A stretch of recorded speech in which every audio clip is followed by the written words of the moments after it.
Mysterious stones appear to be making their way across one of the hottest deserts in the world. Visitors begin to notice something bizarre along the surface of the cracked lake bed. These strange rocks seem to have all traveled with ease across the flat. An expansive ancient site is revealed in a remote Chinese desert. This site is 500 years older than the first lengths of the Great Wall. What is this place? Enormous Ice Age bones are discovered in the high desert of New Mexico. This could rewrite everything we know about human history and about ancient migration patterns all across the world. Astonishing discoveries unearthed from the depths of the desert. Ancient lost cities. Forgotten treasures. Mysterious structures. Extraordinary curiosities, once lost to the sands of time, are finally exposed. As new technology uncovers remarkable tales hidden beneath the deserts of the world, the secrets in the sand will finally be revealed.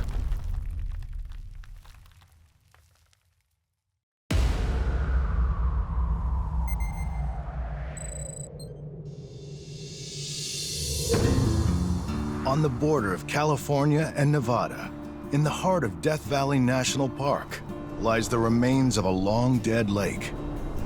Death Valley is the hottest place in North America, with the record temperature reaching an incredible 57 degrees Celsius. As the name implies, not much can live or grow here.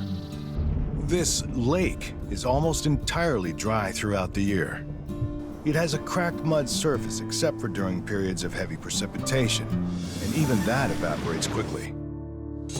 The area is unbelievably flat. It is nearly 7 square kilometers, which is roughly the size of Gibraltar, and it has less than a 4-centimeter elevation difference from its north to south end. Over multiple visits to this rare site situated in the Mojave Desert, visitors begin to notice something bizarre along the surface of the cracked lake bed. What they see is entirely impossible. Only after returning again and again to verify the facts with their own eyes could they be sure. The rocks are actually moving. Understand that these are not rocks rolling downhill or stones being pushed around by waves. These are rocks of varying sizes moving along the flat earth as if by magic. No one has actually seen the rocks moving in real time, but the trails left behind the stones and the changes to their location over time make it clear that they actually do move. What is going on here? The lack of vegetation in this region means that there's really no wildlife here capable of pushing stones of this size around. Nor are there footprints or machine-made tracks alongside the stones indicating that people were pushing them around. So we know it's not a hoax. The rocks really stand out on top of the light, dusty mud surface. They look almost alien to the landscape, like they could be an art installation project. The rocks moving across the lake bed originate from the Dolomite Cliffs located to the south. Freeze and thaw periods in winter cause the cliffs to crack, sending rocks hurtling to the ground.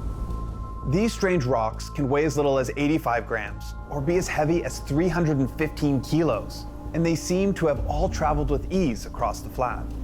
Regardless of their size, the rocks appear to bulldoze the lake bed, creating raised edges along their path while leaving smooth trails behind them. It is named the Racetrack Playa, after the deep trails etched into the mud by the traveling rocks.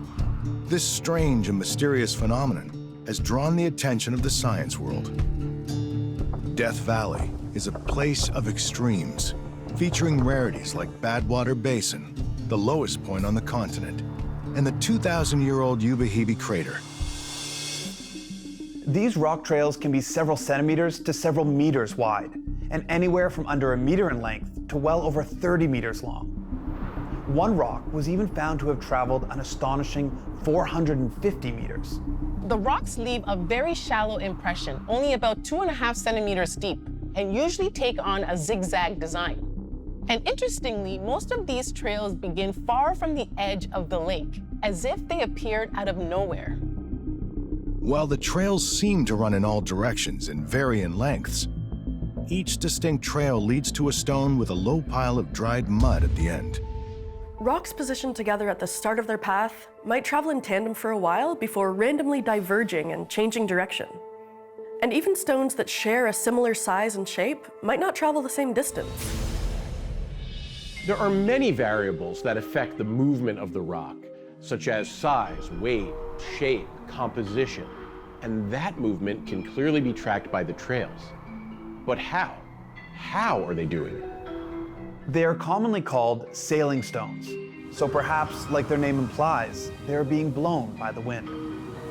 Powerful and persistent winds carrying fine grains of sand can transform landscapes, even carving away a rock's surface over time.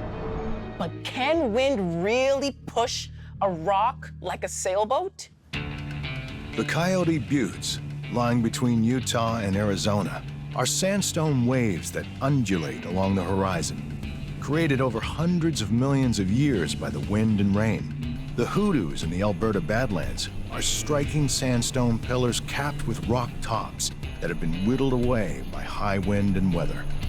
Winds and weather absolutely affect landscapes, altering their appearance over time, especially when those landscapes feature sandstone. But examples like the hoodoos refer to the wind moving along the rock, not the rocks being moved by the wind. So wind alone doesn't seem responsible. But could water make the mud of the lake bed slippery enough to cause the rock's movement, even though the Racetrack Playa is flat? 10,000 years ago, Death Valley went through a period of extreme climate change that left the lake completely dry. While it's referred to as a lake, it's not part of your average lake system, where you have rivers and streams moving water from high to low elevation. This lake is actually an endorheic basin with no outflow, meaning the water can only escape through evaporation. It's possible that a heavy rain could create a muddy slip and slide, but without an external force acting on it, the rock still wouldn't be able to move. One theorist wondered if high winds could provide enough force to move the rocks along the slippery mud. They even went as far as bringing a light plane to the flat to test how much wind it would take. After wetting a small area of the terrain to smooth the cracks in the mud, an airspeed of 68 kilometers per hour was used to try to blow the stones along the playa. He found little to no success. Even when they observed the rock sliding a bit, the wind caused so much rippling in the surrounding mud that it altered and obscured the rock's telltale trail. Not only that, but the presence of the dry, flaky earth built up in front of the rocks, and the continued presence of the cracked earth along the trail indicates the movement was happening when the lake bed wasn't entirely muddy. Ultimately, it was calculated that the force of wind necessary to move a 3-kilogram stone would be a whopping 180 kilometers per hour, a velocity well above the average wind speeds recorded here on the playa. So if it's not high wind or mud creating a slip and slide, what else could be causing this astounding movement? Speed is difficult to observe from a distance, and the Racetrack Playa is a heavily protected natural wonder that limits visitation for fear of tampering and disturbance. Researchers wanting to place GPS tracking systems on the sailing stones to accurately track their movements were denied by the Park Service, so they were forced to get creative. They returned to the playa armed with time-lapse cameras, wind gauges, and thermometers. They even brought dummy rocks equipped with tracking devices in the hopes of capturing the faintest of movements. These 15 dummy limestone rocks were from the Darwin Canyon, which is an area of similar geological age to the playa. Though Death Valley is the hottest place in North America, its winters can be quite cool and wet, relatively speaking. Over the season, the playa can be covered in a few centimeters of snow, and snow can be slippery. So perhaps the snow has something to do with the rock movement. Experts use time-lapse photography to capture the sun melting the ice and snow, creating shallow, clear ponds. These ponds then thaw during the day, only to freeze at night, repeating the process again and again over a period of weeks, creating small ice flows. An ice flow usually refers to a large sheet of free-flowing ice, at least 20 meters wide and up to 2 meters thick. Some ice flows can get bigger than 10 kilometers. Clearly, what's discovered here is different and on a much smaller scale. Eventually, after decades of unanswered questions and failed theories, the team finally recorded evidence of the Racetrack Playa rocks moving.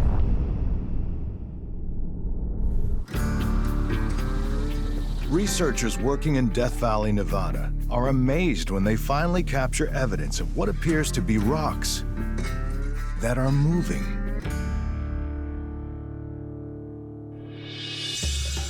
The movement occurs when the thin 3 to 6 millimeter ice sheets begin to melt. As they melt, they break apart under light wind. The wind is then able to push the ice sheets, taking the attached rocks along for the ride. The winds are blowing at a mere 18 kilometers an hour, a tiny fraction of the hurricane-force gales that were part of the earlier hypothesis. These extremely thin panes of ice, up to tens of meters across, freeze around the rocks and then drag or pull them along, which explains how the parallel trails are created. Not only that, but the size of the ice sheet and depth of the meltwater around each rock impacts the direction, speed, and duration of time the rock moves. This helps explain changes in direction and length variability of the trails. These rocks are moving, but at a near imperceptible snail's pace. And this rare occurrence only happens once or twice a year, when the conditions are perfect. In the end, it was never simply one thing. It was a perfect storm of elements that all have to be present for the rocks to move. Water, sun, ice, and wind. I guess you could say they solved a rockin' mystery.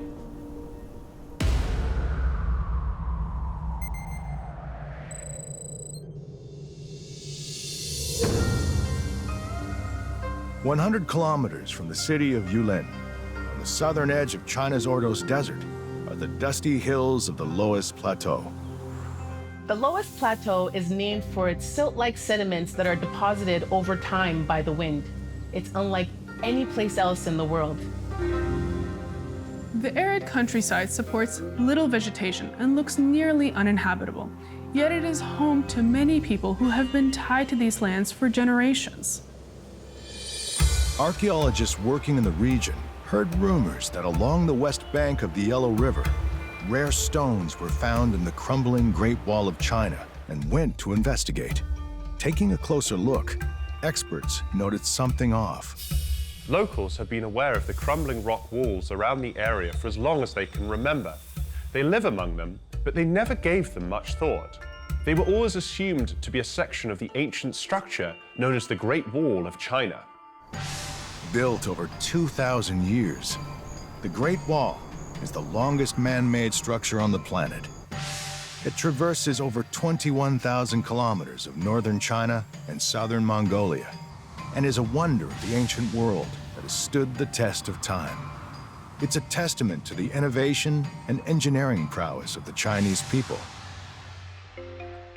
The ancient barrier of the Great Wall does cut its way across this dusty plateau, traversing more than 1,500 kilometers through the Loess.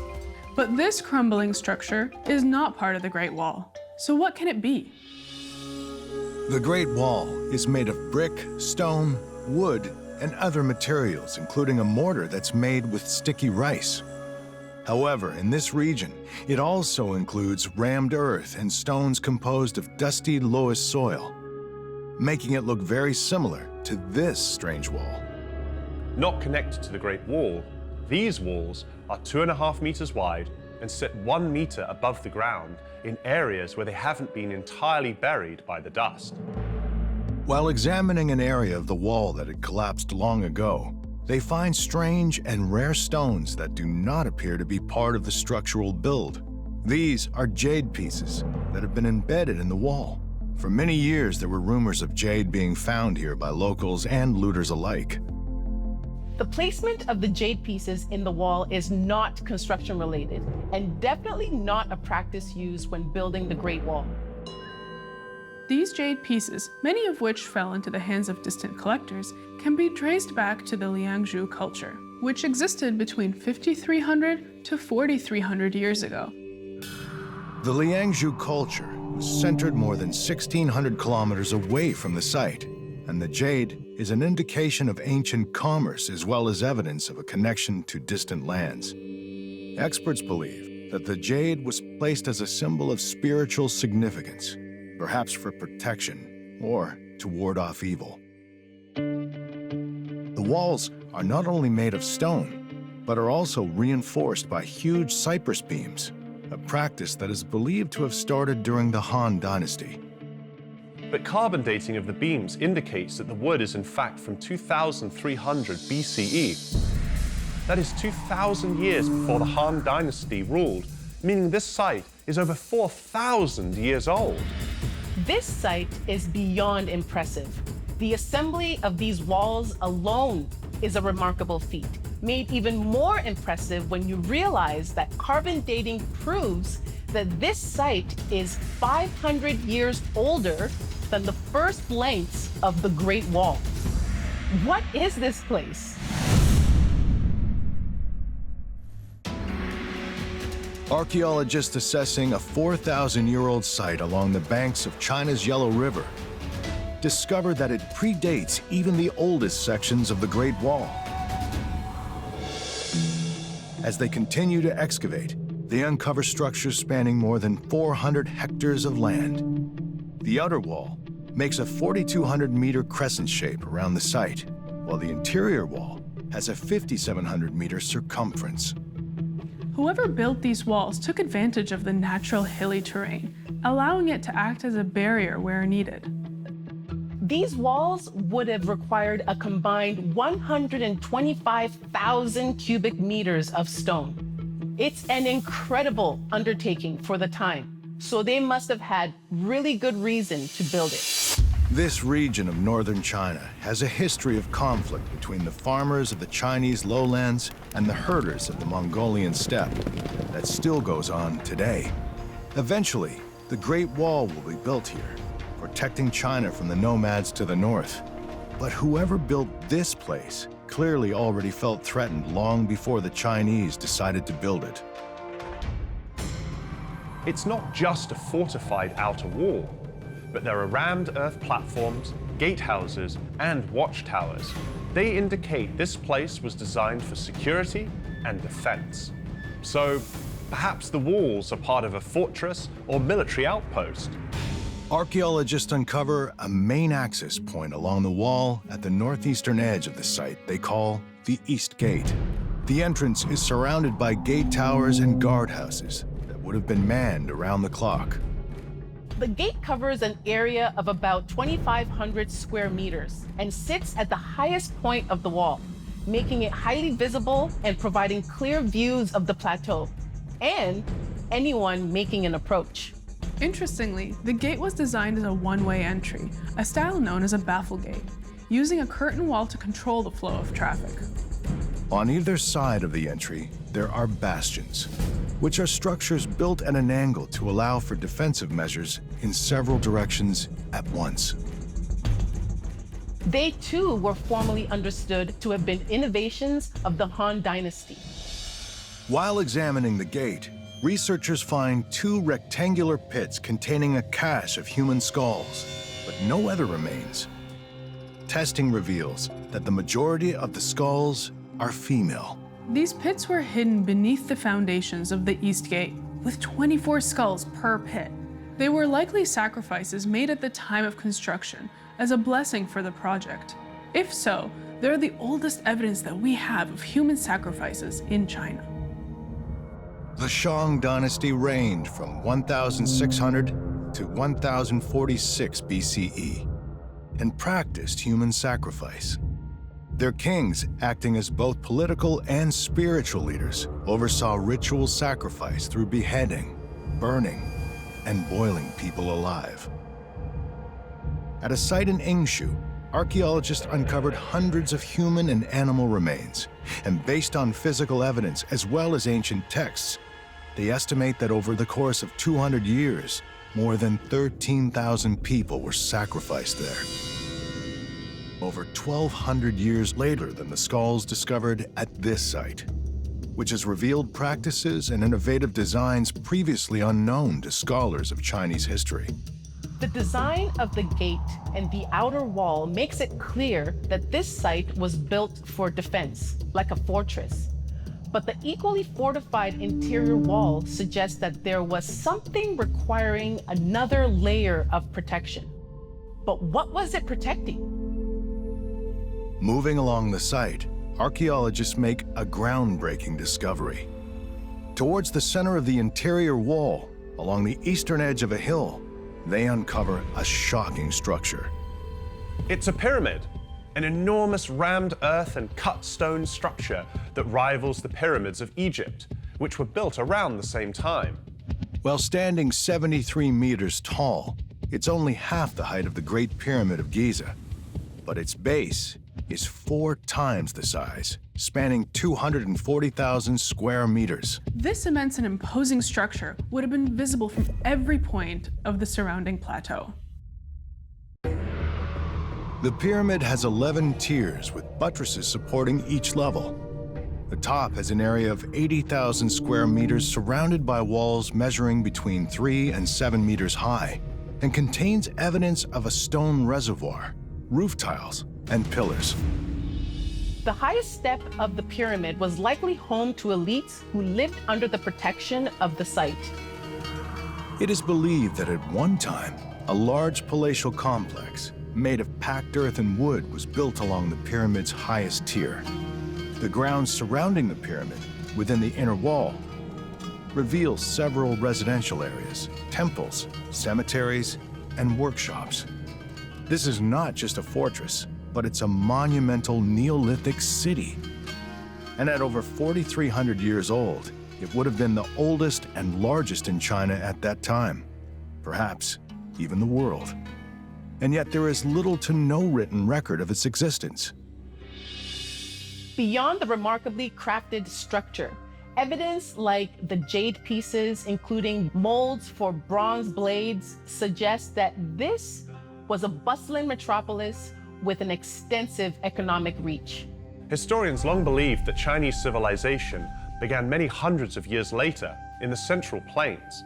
But this site, now called Shimao, has shifted their understanding by 500 years. Only a small fraction of Shimao has been fully excavated, and it is assumed that new discoveries will continue being made in the future. But Shimao is already giving archaeologists a new way of looking at the development of early Chinese civilization.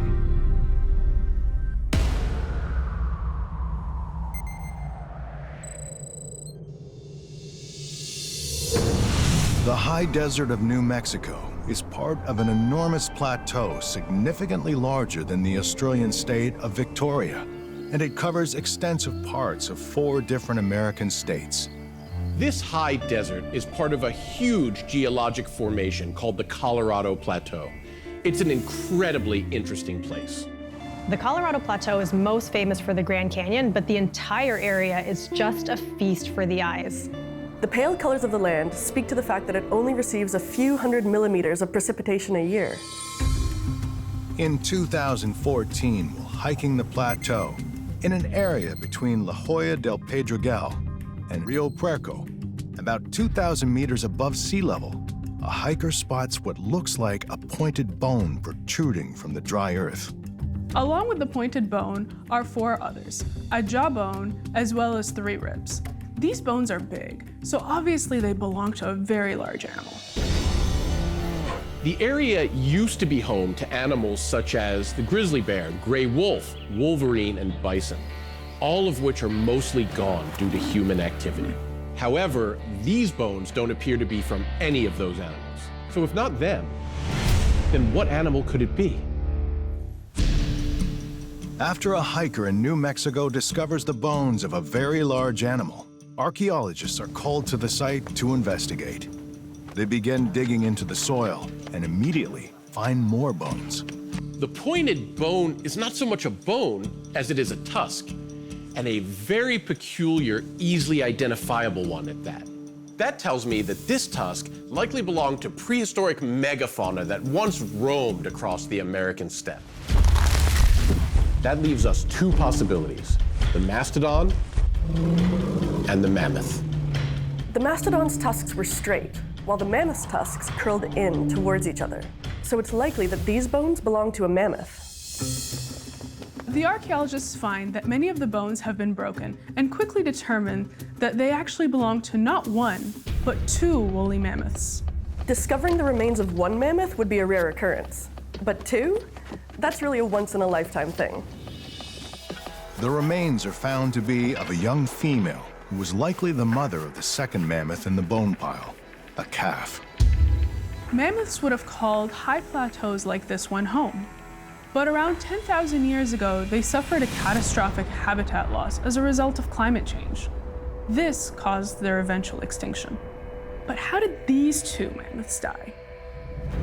Only a few meters away from where the bone pile was found, the archaeologists also discover an obsidian projectile point. This is basically a weapon made from volcanic rock. It likely would have been attached to a shaft to make a spear or an arrow. They quickly determined that it has the telltale shaping of a Clovis period projectile, meaning that it was skillfully crafted with grooves cut into the surface along the edge, and it's shaped like a leaf. And given its design, it is of course incredibly sharp. The Clovis era refers to roughly a 300-year period between 13,500 to 12,700 years ago. This is when the culture and its technology appeared and spread across the Americas. In archaeological terms, the Clovis period is defined by the spread of this particular kind of technology, projectile points that were fashioned in a very specific manner. This seems to be an ancient kill site. So could this mammoth have been brought down by Clovis hunters? The archaeologists carbon date the bones and are astonished to discover that they date to approximately 38,000 years ago. And these mammoths are therefore much too old to have been killed by Clovis-era hunters. This is truly remarkable because the general consensus has been that humans only arrived in the Americas some 16,000 years ago. So how would this be possible? The accepted theory is that humans first arrived in the Western Hemisphere via the Bering Land Bridge that connected today's North America with East Asia. We have long tried to map out migration patterns into the Americas and often ignored the evidence present in indigenous oral histories. But academic perspectives are changing when it comes to the value and accuracy of oral histories. Even so, we always look for other supporting evidence to back up our theories. In order to be certain that this is a kill site, the archaeologists need to inspect the bones looking for telltale signs of butchering or processing of the two animals. CT scans reveal that the bone breakage is highly patterned, a technical term meaning that specific force has been applied to specific places, causing shards to break off the bone. The shards are what are called butterfly fragments. It's a term used to describe when blunt force is applied to one side of a bone, but the opposite side breaks, sending fragments flying. Butterfly fragments are an essential find here because only humans are capable of causing such damage.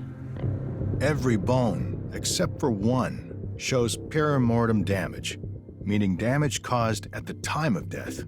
In other words, there is no indication that the bones had time to heal.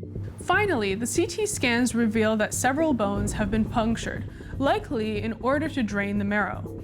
And in order to do so, you would need a good fire to melt that marrow into grease. They also found signs of a sustained burn, meaning that someone was likely watching over it. It's clear that the mammoth was butchered by humans, and this would have taken place 20,000 years earlier than what was previously thought possible. This is truly a fascinating turn of events. This could rewrite everything we know about human history and about ancient migration patterns all across the world. After the bones of a 38,000-year-old mammoth are uncovered in the high desert of New Mexico, archaeologists must question when humans may have arrived in North America. The oldest human remains and DNA found in the Americas to date were found near Wilsall, Montana. In 1968, a construction worker unearthed scores of prehistoric tools, as well as the skull of a child at a location known as the Anzac site. It turned out that the tools were all patterned in the familiar Clovis style. The skull itself was roughly 12,700 years old, and it belonged to a child of the ancient Clovis culture. This little boy would have been the descendant of an Asian population that migrated across the Bering Land Bridge around 16,000 years ago. Meaning, most indigenous groups in the Americas today can trace their ancestry back to these specific people. But how could people have been in the Americas almost 40,000 years ago when these mammoths were around? Who were they? Despite most of those indigenous to the Americas descending from an Asian population group that arrived around 16,000 years ago, they weren't the only ones to have populated this hemisphere. So who else did? Researchers have found that the Suru'i and Karatiana, people indigenous to the Brazilian Amazon, carry traits more closely related to Australasian population groups than they do to Asian groups. This is fascinating. This means that the same people that migrated into Papua New Guinea, Australia, and the Andaman Islands would also have made it across the Bering Land Bridge and into the Americas. And they would have done so thousands of years before the second group. Exactly when this would have happened is unknown, but this genetic signature is not present at all amongst the indigenous populations of the people descended from the Anzac child. So there must have been at least 2 groups and 2 separate periods of migration into the Americas. And the ones who killed and ate these 2 mammoths in the high desert of New Mexico likely had distant relatives in Australia. As time progressed, this initial group was replaced by a secondary one from Northeast Asia, the one that has to date been seen as the first to populate the Americas. When it comes to discoveries like this, we would be better served by listening to the descendants of the people we are discussing in order to obtain a fuller picture of long ago events.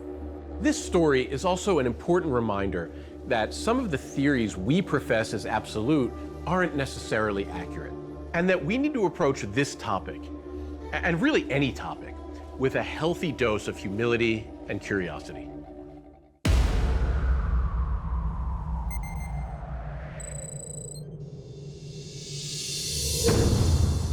Nabta Playa is situated 100 kilometers from the nearest settlement of Abu Simbel, deep in the Egyptian desert. Absent from its endless beige horizon are any signs of life. Little stirs across the enormous, empty expanse of sand. This inhospitable landscape receives as little as 1 millimeter of rain a year. It is crisscrossed by wadis. These are dried up ravines or riverbeds, indicating that at some point there was water here. But now it is bone dry. While traversing the desert, a Bedouin nomad happened upon a mysterious collection of stones scattered across the area. The megaliths lay at seemingly random intervals, extending some 2.5 kilometers across the desert. Megaliths are huge stone slabs and wouldn't just appear in this environmental context, so it's obvious they were placed here with intent.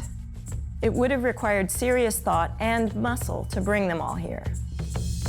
The Bedouin related what he had seen to the archaeologists studying the region. And sure enough, with their curiosity piqued, they arrived at Nabta Playa with the purpose of solving the mysteries posed by the stones. This is an incredibly hostile environment. There's not enough water here to sustain the kind of work needed to erect these massive stones. So how could anyone have done this? Despite its current dry and harsh conditions, the presence of wadis indicate that at some point water did flow through this area, likely with enough volume to sustain not only plants and animals, but also humans. Throughout prehistory, megaliths were used singly or in groups to create monuments, often to mark a site with supernatural or spiritual significance, or to indicate the location of a grave. So the archaeologists suspect that some of them could be sitting on top of one or several tombs. Digging into the ground reveals no human bodies. However, initial excavations reveal ancient flora that would require much more water than is currently available here. Finding organic matter like this is extremely helpful for archaeologists. It allows them to not only understand what kind of environment would have existed here, but also allows them to date the plants fairly accurately. Based on the plant species found during the excavations, The area was probably receiving anywhere from 30 to 200 millimeters of rain a year between 11,000 and 6,000 years ago. This means that it was much wetter and able to sustain life and human occupation. Annual monsoon rains arrived from the south, creating seasonal lakes, otherwise known as playas, that could sustain human and animal life for a few months a year.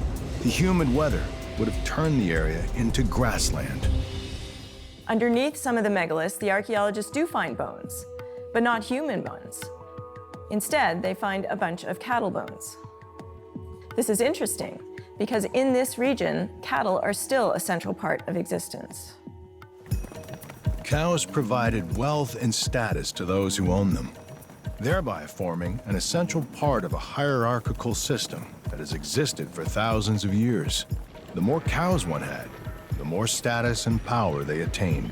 The Beja of the eastern Egyptian desert, for example, are pastoralist people that used them not so much for meat, but as a constant source of sustenance, obtaining milk from their bodies to feed them in an otherwise barren, harsh environment. Thousands of years ago, at the time the cattle bones were deposited, it is likely that people had a similar relationship to their cattle, meaning they were valuable commodities that served spiritual, political, and practical purposes. It seems the creation of this site would have been done by ancient pastoralists who held cattle as sacred. As the archaeologists continue to explore the area, they uncover 15 circular depressions with the remains of cooking fires in the center, indicating that each depression was a separate dwelling. By dating the charcoal from the cooking fires, they found that these houses weren't occupied simultaneously, but at different periods, starting as far back as 9,000 years ago. So could this have been an ancient village? The houses are aligned along what used to be a water source, so they had access to water. And archaeologists also found a number of wells, some up to 2.5 meters deep. So, beyond the unique circular formation, we have evidence of cattle, as well as the remains of several homes that had access to water.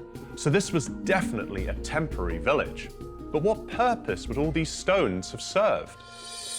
As they continue their investigation of the site, the archaeologists find what appears to be 10 mounds lined up along the western bank.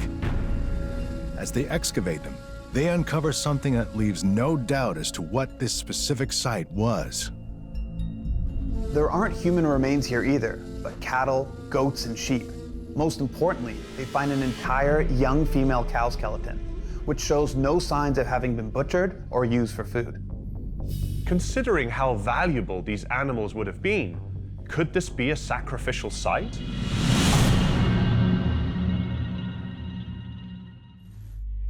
Archaeologists discover animal remains buried at the site of ancient rock megaliths in the middle of the arid Egyptian desert. After finding the remains of a sacred cow, they are left to wonder if they have uncovered a place of sacrificial worship. The cow is found lying on its left side, oriented with her head towards the south, which incidentally is where the monsoon rains come from. The cow's burial is in the wadi, which at the time would have brought water into the playa.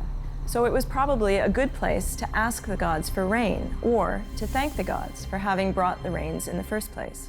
Radiocarbon dating of plant matter found in the cow's grave indicates that she lived around 5,270 BCE, almost 7,000 years ago. Considering that the houses were around 9,000 years old, this place must have seen continuous occupation for at least 2,000 years. Beyond being a seasonal village, this was an important site, not just for practical reasons, but for spiritual purposes as well. It seems it could have been a holy site for these ancient pastoralists moving through the desert. It would make sense that it carried religious significance. It was a frequently and reliably watered place with feed for the cattle. And it would have stood in stark contrast to some of the inhospitable surroundings. There are a number of puzzling megaliths marking the wider area, but on top of a small knoll is a curious circle of stones half buried in the sand. It's made of upright, narrow slabs of stone, and it looks like a gathering of tombstones. The question is, what could this place be? At first, they think this is a cromlech, which is a circle of standing stones, often used to indicate a tomb. Yet there are no human remains found inside the circle. So if it's not the site of a tomb, stones placed in a circle like this could also suggest a connection with celestial events. A monument can be used to track changes in the sky, whether as a sundial or a calendar used to track the movement of the stars, or even indicate the arrival of the summer solstice. Stonehenge in England is one such example. We still don't know for certain, but it is thought that this monument of megaliths was used either as a celestial observatory, like some sort of calendar, or it could have been used as a religious site where rituals and ceremonies were conducted. Regardless of its specific use, it was definitely tied to the heavens. So could this stone circle be something similar? If so, it would predate Stonehenge by thousands of years. Puzzled by what this could be, the archaeologists call in an archaeoastronomy specialist to bring his expertise to bear upon these magnificent finds. Archaeoastronomy is the study of astronomical practices in the ancient past, meaning the study of how people used the heavens in their respective mythology, folklore, and religion. By knowing the age of the organic matter, the specialists could then calculate when this circle of stones would have aligned with the stars. So they radiocarbon dated samples of organic matter from fires and from plant material found inside the circle.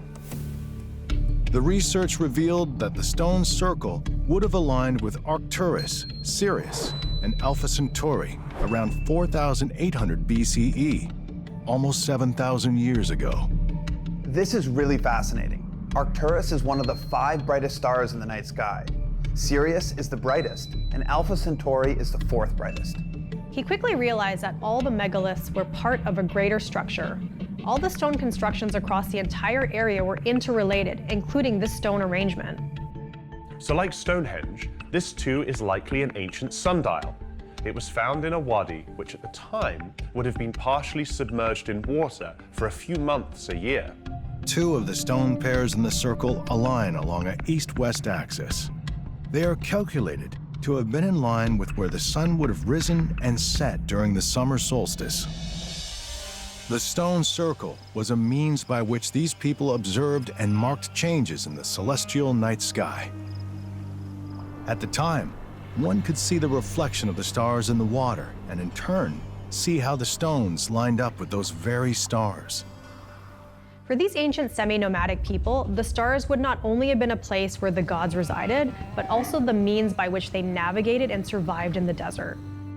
Nabta Playa was an ancient gathering place where people came from far and wide to observe the stars, pray for rain, and welcome the summer solstice, which would then mark the start of the annual monsoon. It is one of the earliest pieces of evidence we have of celestial observation and reflects an incredibly sophisticated understanding of both time and space. Sometime between 5,000 and 3,000 BCE, the climate changed and the area dried up. Nabta Playa was abandoned and fell victim to time, slowly being buried by the shifting sands of the desert. Since its discovery, the Egyptian authorities have gone through the painstaking process of moving the stones to a safe site and replicating their alignment in order to preserve it for future generations.